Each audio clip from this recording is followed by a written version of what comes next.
नमस्कार दोस्तों, यहाँ पे आप सभी के साथ एक ऐसे स्टॉक के बारे में बात करूंगा जो कि आपके लिए ट्रेडिंग पर्पज से बेनिफिट दे सकता है, पैसा बना के दे सकता है। ट्रेडर्स के लिए स्पेशली बात करने वाले हैं इस वीडियो में। और फॉर लॉन्ग टर्म इन्वेस्टर्स मैं ऑलरेडी इस स्टॉक को काफी बार डिस्कस कर चुका हूं। ये स्टॉक अभी तक बिल्कुल तेजी में नहीं चला है। इसके फंडामेंटल्स, इसके फाइनेंशियल्स बहुत तगड़े हैं और ये एक ऐसा स्टॉक है जितना ज्यादा समय दोगे आप इसे उतना बड़ा पैसा बना के देगा। लेकिन फिलहाल ट्रेडर्स के लिए शुरू करते हैं स्टॉक के नाम के साथ। स्टॉक का नाम है IRCTC, Indian railway catering and tourism corporation limited.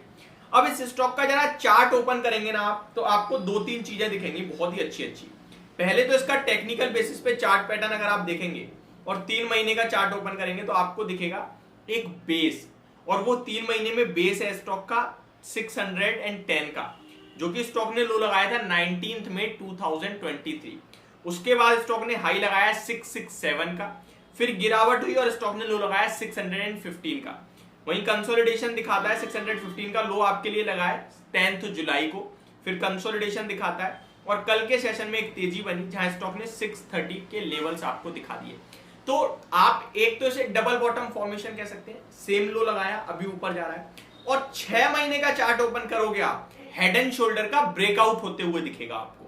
तो यहां मुझे लगता है ये स्टॉक आपके लिए ऊपर में दोबारा से 670 की तरफ जा सकता है। तो अब ट्रेडर्स के लिए राय क्यों थी वो समझिए। ट्रेडर्स के लिए इसलिए थी, करंटली स्टॉक का प्राइस है 630 पे, आप वेट कर लेना 625 के करीब मिल जाए तो, या 1% नीचे 624-23 पे मिल जाए तो ठीक है जी। आपका एसएल होगा 610 रुपए का, 13 या 15 रुपए का आपका एसएल हो गया। 630 पे मत लेना, फिर 20 रुपए का एसएल थोड़ा बड़ा हो जाएगा आपके प्रॉफिट के हिसाब से। 625 या 23-24 पे लेना है। 13 से 15 रुपए का आपका एसएल होना चाहिए। 610 रुपए से 1 रुपए का ऊपर ऐसा मत करना कि 630 पे ले लेता हूं 615 का एसएल रख लेता हूं, नहीं, एसएल 610 पे ही रहेगा। आपको अपनी बाइंग नीचे करनी है, वेट करना है स्टॉक का, मिल गया तो ठीक, नहीं मिला तो छोड़ देना। 615 पे फॉर एन एग्जांपल आप ले लेते हो एसएल आपका, सॉरी 625 पे आप ले लेते हो एसएल आपका 610 हो गया, 15 रुपए का स्टॉप लॉस।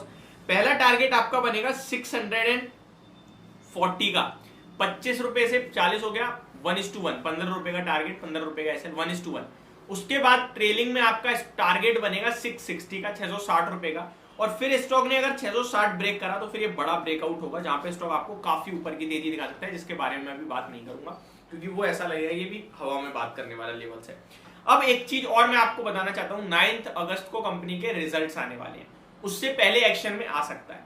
अब यहाँ पे आप कोई भी रेलवे स्टॉक उठाओ, चाहे IRFC हो, चाहे RVNL हो, रेलटेल हो, इरकॉन इंटरनेशनल हो, राइट्स हो, टीटागर रेल सिस्टम हो, कोई भी रेल स्टॉक उठा के देख लो, सब में तेजी आ गई है। IRCTC नहीं चला, क्यों? IRCTC क्या रेलवे स्टॉक नहीं है? ये भी रेलवे है, वो भी सरकारी है, ये भी सरकारी है, ये भी शानदार कंपनी है, वो भी शानदार कंपनी है। इस स्टॉक ने आपको ऑलरेडी काफी बड़े रिटर्न्स बना के दिए। अब मुझे लगता है इस स्टॉक का समय आ रहा है। अगर आप 2 साल का चार्ट देखोगे ओपन करके तो स्टॉक में लगभग जुलाई 2021 में तेजी चल रही थी और वहां पे स्टॉक ने हाई लगाया अक्टूबर 13, 2021 में लगभग 1300 रुपए के समथिंग का। फिर वहां से कंटिन्यू करेक्शन चल रही है इस स्टॉक में अभी तक। तो 2 साल के टाइम फ्रेम में अगर आप इसको एक ट्राइंगल शेप बनाओगे ना आपको फॉलिंग में, तो वो बनता हुआ दिख रहा है। तो मुझे लगता है ये स्टॉक एक बड़े ब्रेकआउट के लिए तैयार होगा। अभी नहीं हुआ है, अभी ब्रेकआउट भी नहीं हुआ है, शॉर्ट टाइम फ्रेम में हो रहा है, लॉन्ग टाइम फ्रेम में नहीं हुआ है।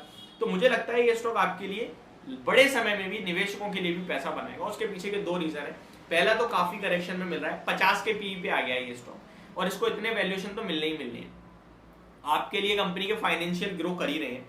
अब मैं लॉन्ग टर्म निवेशकों के लिए थोड़े से इसके फाइनेंशियल्स भी शेयर करना चाहूंगा। ट्रेडर्स के लिए तो पूरा व्यू मैंने बता दिया कि क्या व्यू है क्या नहीं है।